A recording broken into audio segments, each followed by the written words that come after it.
It starts with silence. That kind of silence that feels wrong. Not peaceful, not empty, just off. You felt it before. Maybe walking through your house at 3 a.m. Maybe lying in bed, feeling something watch you through the crack in the closet door. There's no reason for the hairs on your arms to rise, but they do. And that's the first sign he's near. The night man doesn't announce himself. He doesn't knock. He arrives when you're most vulnerable. Not when you're alone, but when you think you're not. And tonight, his story is not just something to listen to. It's a warning, a countdown. And it starts now. It all began in 1996 in a rural town tucked along the edge of North Carolina's forgotten woods. People didn't talk much about Pine Hollow, the kind of place you pass through, not lived in. But one night, every household on a single block reported something strange.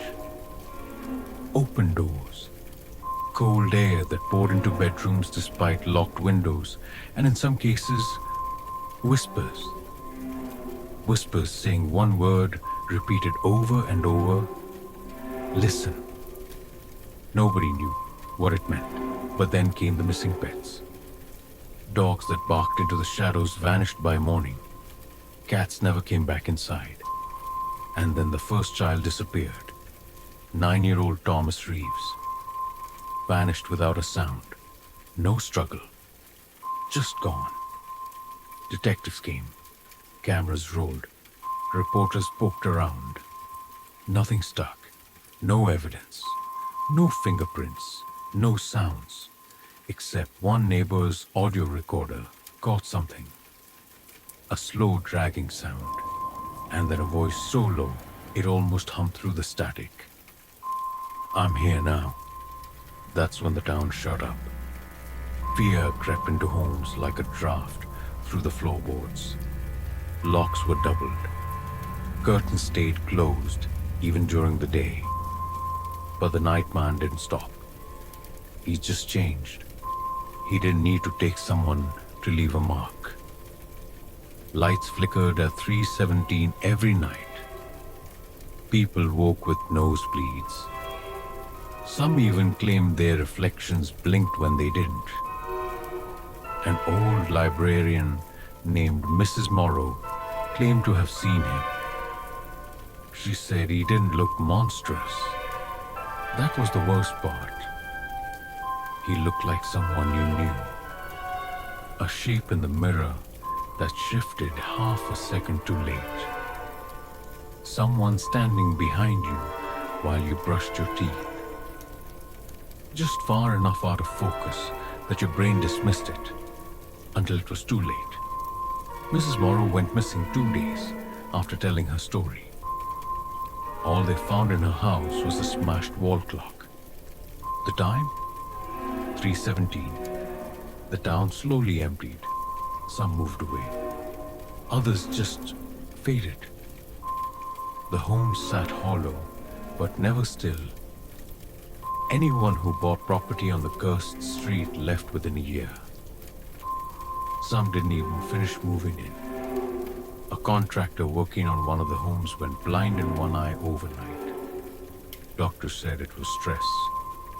He said it was what he saw. A face grinning from inside the drywall, watching him as he worked. No one believed him. He tore the walls down himself before being institutionalized. Years passed. The night man became a myth. A footnote in weird Reddit threads and obscure podcasts. But he never left. He waits in places where logic falters. Hotel hallways that seem longer than they should. Elevators that stop on floors you didn't press. And dreams that don't feel like dreams at all. One boy, 13 years old, told his therapist that a man visits him every night, but only if he sleeps with both feet uncovered. He says the man hums, and the humming makes it impossible to scream. New families moved in, unaware of the legends. They painted over-peeling wallpaper, set up Wi-Fi, and tried to build normal lives. But every home on that street had its clock stop at exactly 3:17 a.m. Even brand new ones. Batteries fresh. Power uninterrupted. One woman claimed she heard her baby monitor crackle to life, and someone softly said, "Don't look at me." Her baby hadn't spoken yet, and the monitor wasn't plugged in. Act 2 begins with curiosity, because every horror has a point where people stop fearing it and start chasing it. That's when it becomes dangerous. A college student named Darren Bishop decided to make a documentary about Pine Hollow for his senior thesis.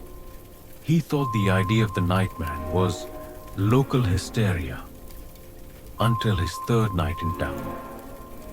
He heard footsteps in the attic of his rented cabin. But there was no attic. There was never an attic. The blueprints confirmed it. But he recorded the footsteps and the voice. "Why aren't you asleep?" The recording cut off after 11 seconds. He dropped out the next day and refused to talk about it again. 3 months later, he was found in a field miles away, alive, but blindfolded and barefoot, his wrists tied with cassette tape. His camera was melted. Literally melted. Darren's story triggered others to step forward. A former priest confessed that he once blessed a home in Pine Hollow after the family reported seeing shadows move independently of their owners. The priest said he left mid-prayer after hearing a second voice reciting scripture backward. He said he saw his own face smiling at him from the hallway mirror. He burned his robes that night and left the church the next morning. No one knows where he went. The local radio station WPHL 98.5 played a recording one Halloween of an alleged Nightman sighting. The broadcast went dead halfway through, and every phone in the station rang at once. The staff said the calls came from inside the building. The switchboard confirmed it, but the building only had 3 phones. What makes the Nightman terrifying isn't his appearance, it's his pattern.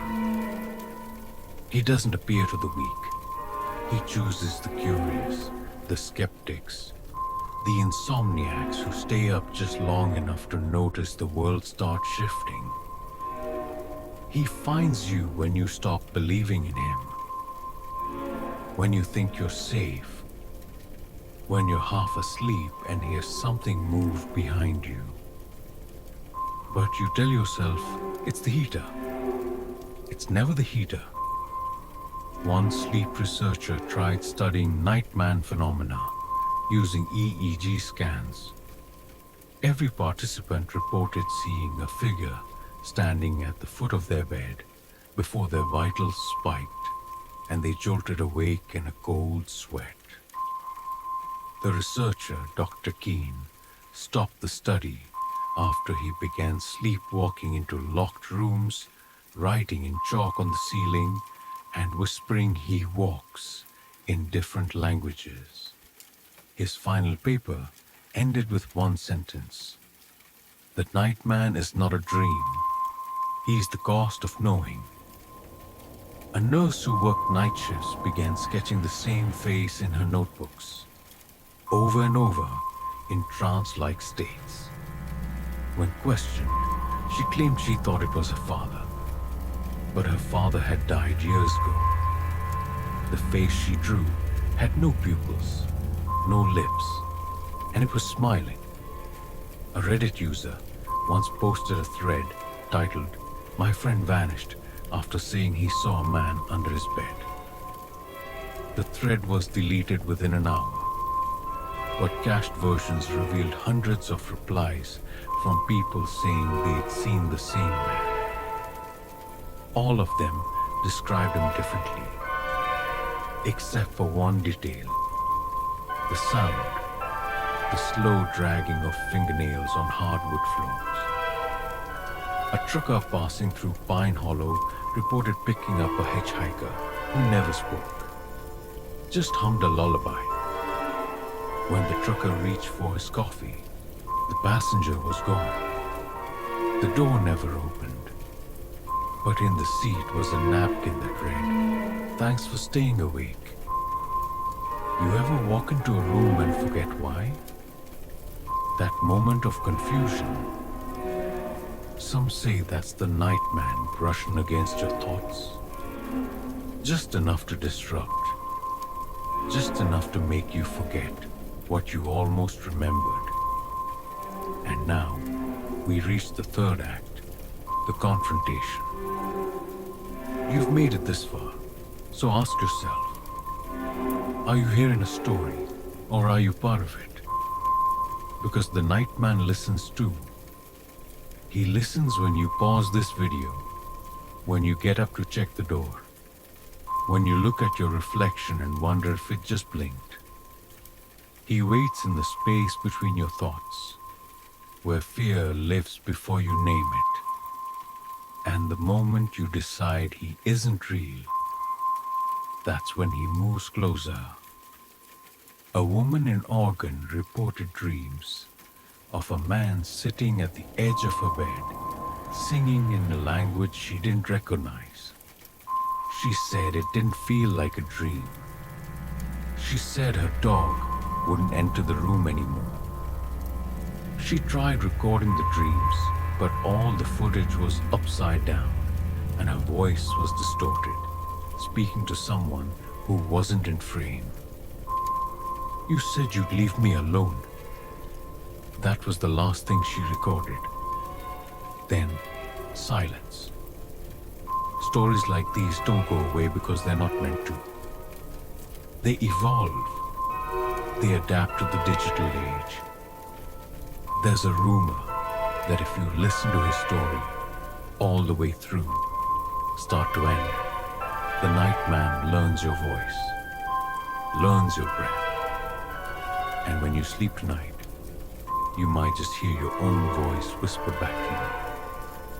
Only it won't be saying anything comforting. It will be saying, "I see you." So why do we listen?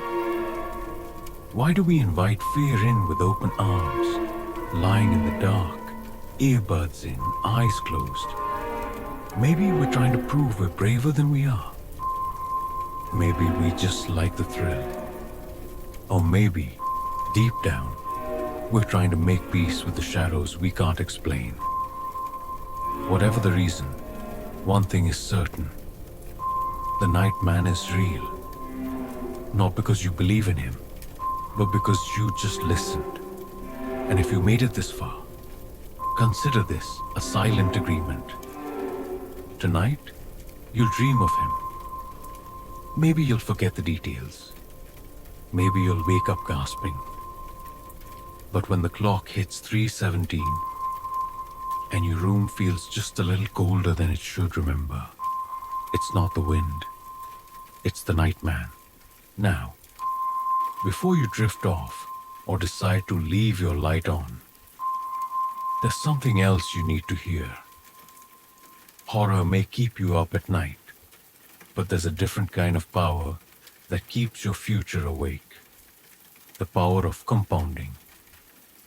Yes, that might sound like a pattern interrupt, and it is. Because the scariest thing in life isn't ghosts, it's wasted time. Tap into real control. Start building something that grows, while you sleep.